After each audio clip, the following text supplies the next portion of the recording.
I secretly recorded my wife cheating with another man. So I showed the proof for everyone and destroyed their careers. Dark times reveal angels. Those are the words of my wife, or about-to-be ex-wife, used as caption for a picture of her and her employee, Henry, on her WhatsApp story 3 weeks ago.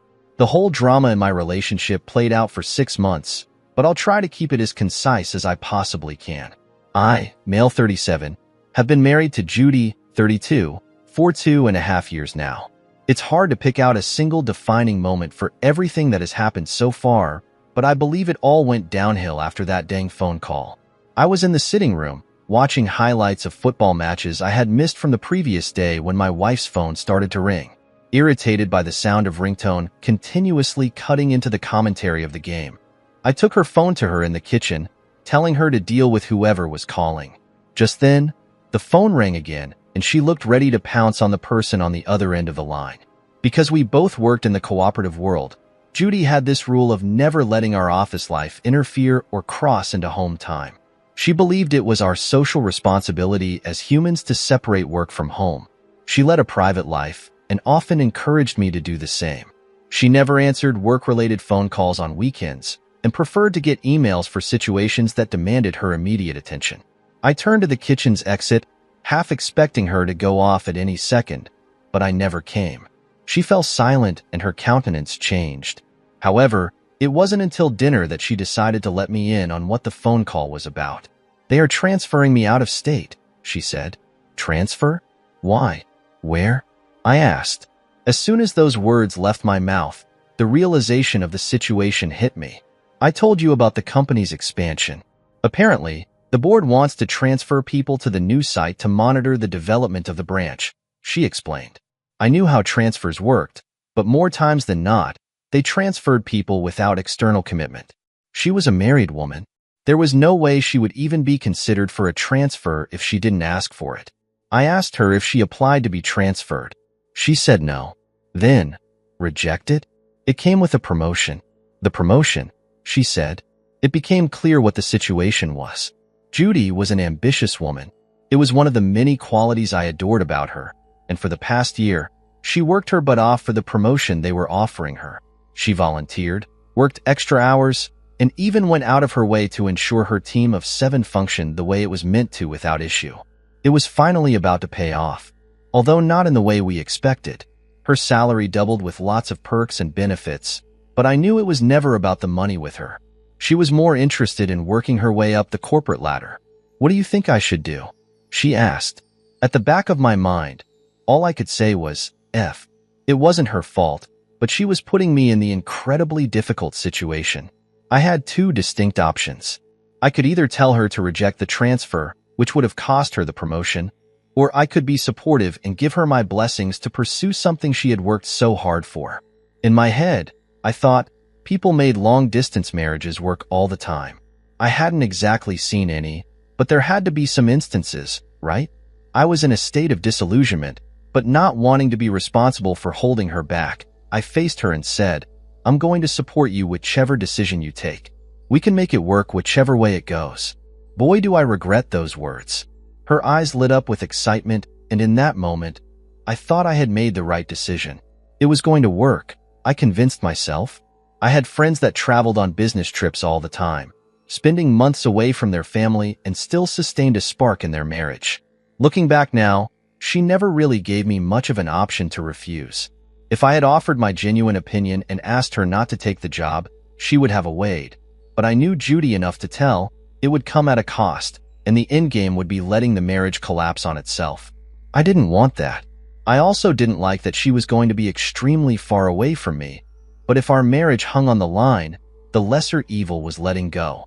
It looked like the only logical decision, and faced with a similar situation again, I'm not sure how I would have chosen differently. She spent the rest of the evening thanking me for being understanding and whatnot, but all the while, I couldn't shake off the wave of irritation that coursed through me at the realization that my wife had goaded me into feeling more self-conscious so that my decision was in her favor. She had baited me, I was sure of it. However, it was hard to stay mad at her, seeing how excited she was.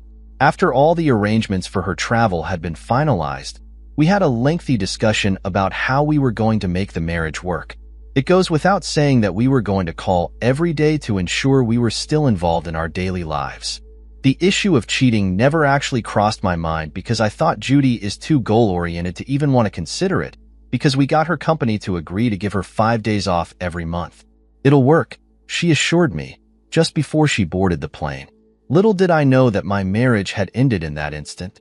Every long-distance relationship always starts out the same way, calls around the clock. I even got her one of those Bluetooth earphones so we could talk while she worked, and for the first 2 months, it looked like it was working. We were on the phone more, and I knew more about her life than I did when I was living with her. Suddenly, it didn't feel like I had made the wrong decision putting her ambition over my needs. I felt like we were in a good place, and we were, at least until 2 months ago. Judy called one morning to cancel on her trip back to Michigan. Her company's quarterly performance had been below par, and she had to work on recruiting more capable professionals to fill out administrative roles to help make her job a lot easier. I didn't mind. I was on the verge of closing a huge deal that would have given me more flexibility to how I worked. The compensation for closing the deal was worth millions. With that, I could be closer to my wife. 5 days was inconsequential when I could be with her for as long as I wanted. I kept the deal away from her because I wanted to surprise her after it had been sealed. To make that happen, I needed to be at my best, which meant no distractions of any type. I didn't call her, and she didn't call me. It was the longest we had gone without talking on the phone. We still texted on WhatsApp, but we were both too busy to enter into any meaningful conversation. I'm explaining how everything happened because a few days ago, a mutual friend of ours called me callous and manipulating after she heard what happened, and if you ask me, I'm neither of those things. If anything, I consider myself a victim, which is why I'm here recounting everything as it went down between myself and Judy. Anyways, back to the story. The deal came through, and it was only a matter of hours before everything was finalized for good. It was one of those types of deals that people considered their big break. Only thing was, I had already had my big break with the first client I ever closed. This one was a game changer. I was going to be a part of the elite 10% of America. That night, while I waited for confirmation, I scrolled through my phone feeling very tempted to call her. It took every bit of self-control to stop myself from doing it. I wanted to tell her everything that had happened in the past week and how our lives were going to change. Judy's biggest dream was a trip to Paris. Instead of calling her, I made plans for our vacation there. The ticket, the hotel, food, places to visit. I had everything sorted out and was going to break the news together at once. I scrolled through my WhatsApp and landed on her story. She was hugging this guy, Henry, tall, olive-skinned brown hair, blue eyes. He looked no younger than 35. He was the first person Judy employed when she started working. He was from the area. He knew about the job, and she needed his expertise. Underneath the picture, she captioned, "Dark times reveals angels." I should have suspected something was wrong. I think I did because I held off from telling her that the deal came through when it did. Instead, I took the next available flight I could find to California to see her. As you may have already guessed, she was having an affair with Henry. I called her company in Michigan to inquire about the details of my wife's location as I was planning a surprise visit. Luckily, the receptionist that answered was a mutual friend of ours, so it didn't take much to convince her not to tell Judy I was coming. All through the flight, I kept playing out scenarios in my head of how I expected her to react once I told her about the deal. I went to her branch directly from the airport, hoping to take her to dinner to break the news to her. But I was informed she had not reported to work that day. So I had to Uber myself to the address I was given, all the while bothered about why the receptionist at the branch was surprised to find that Judy was married. However, I didn't press. I knew how Judy liked to keep her life as private as possible. After 4 flights of stairs, I arrived in front of her door with a bouquet of flowers behind my back. The minute I was about to knock on the door was when I heard my wife moan something along the line of, "Keep going." I felt sick to my stomach. All it took was 5.5 months away from me for her to cheat. Rage erupted within me, threatening to overwhelm every sense of reasoning in me. But I did my best to remain quiet. I left her apartment and drove back to her office to tell the receptionist that attended to me not to say anything about me visiting. I even tipped her with $100. I lodged in a hotel close to her apartment to keep a close watch on her. In the week that passed, I followed her around with a rental, and she was unsuspecting. She triangulated between work, yoga, and her apartment, making it easy to keep track of her movements. It was how I was able to tell that she spent a lot of time around Henry, and it wasn't exactly rocket science to deduct he was the one she was cheating with. I called and messaged her during this time, but she used work as an excuse and begged me to give her space to get her professional life in order. It was then that I decided I wasn't going to let myself be played by her anymore. I drew up divorce letters and waited for when she came in with Henry. It felt like all they did was have sex, because the second I arrived at her door, it was all I could hear: groans, grunts, and moans. Picking the lock, I walked in, tiptoeing to her bedroom with my phone on record. As disgusting as it was to watch, I took a full-minute clip of them having sex before announcing myself. In that moment, while she scrambled for clothes, I felt powerful. It was a sad and hurtful experience, but the pain in her face when I told her I was going to share the video with all of her coworkers and family members if she didn't sign the divorce papers made everything worth it. She begged for me to forgive her, saying she was going to resign and go to therapy, but I felt disgusted by her. I mean, who wouldn't? Every time I saw her, images of Henry pushing himself into her made me want to roll over and puke. She was asking for the impossible, and I wasn't going to entertain her. She told me she resigned from her work when she dropped a signed copy of the divorce papers yesterday, but it didn't stop me from sending the video to her parents. I want them to see the type of child they raised. All right, let's go to the new update. It's been 5 months since the divorce, and I thought to update you guys on the situation and things. To bring you up to speed, some months back, my wife got transferred to a different state to supervise her company's branch and got involved in an affair, one I found out during a surprise visit. After the divorce, I took some time to get my crap together, and for a while, I was distracted enough to forget about the whole situation. I took a week's vacation to the Dominican Republic. Great place, by the way. One evening, I got a notification from Reddit about the first post I made, at the point when I was writing it. I was more concerned with venting out the anger, irritation, disgust, and rage lingering within me. But surprisingly, it blew up. Scrolling through the comments, one post in particular caught my interest. It was made by a person that explained how he had been in a similar situation a few years back and felt miserable for weeks, especially because he didn't get to take his revenge to the length that was good enough to satisfy his spirit. It may have been a weird thing to say, no doubt unpopular as many people, judging by their comments, seemed satisfied with me just leaking a video of her infidelity to her parents and making her lose her job without even trying. I mean, it was somewhat satisfying to see that her relationship with her parents crumbled after that video, but other than that, it didn't look like I had achieved much. Last I heard, she was staying at a motel working at a night bar, ironically fitting for the cheating scum that she is. Some 3 weeks after I returned from my trip to the Dominican Republic, she arrived at my door, begging me to forgive her and take her back. Trust me, it was amusing to watch. She looked like all she did was cry in her spare time. Her eyes looked shot, swollen, and puffed. Either she got that look from crying, or she was dealing on some crap. Regardless of the case, it didn't matter to me. In fact, I realized that there wasn't much I could do to her. She was already an emotional wreck. I knew I had to divert my attention to the guy she cheated on me with, Henry.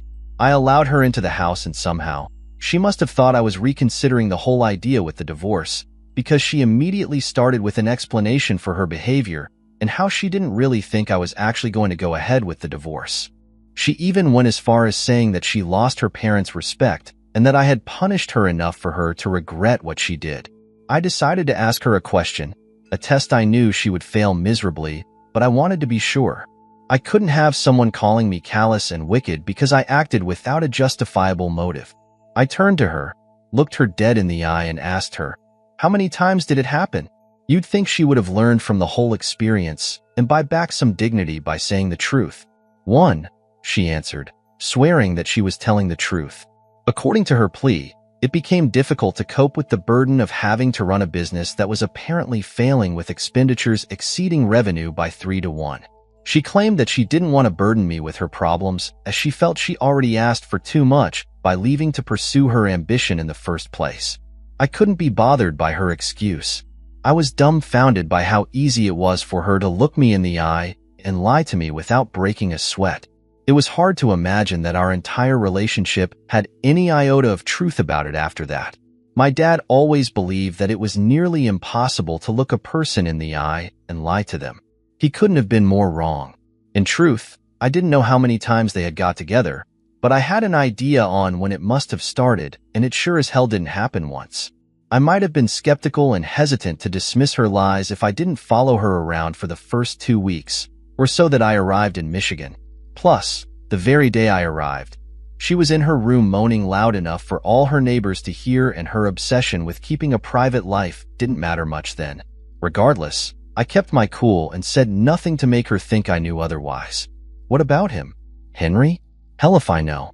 He's probably still in Michigan with his wife. Imagine my surprise when I discovered that Henry was a married man. As infuriating as it was, I had to remain cool. I knew I had a chance at extending my revenge to not only hurt her, but also Henry. Absolutely no way in hell was he going to walk out of this situation without facing the consequences of his actions. I didn't need a mirror to tell that my acting skills weren't exactly Oscar-worthy, but judging by how eager she was to tell me everything, including lies about how Henry managed to manipulate her, I was certain she was unsuspecting that I was baiting her.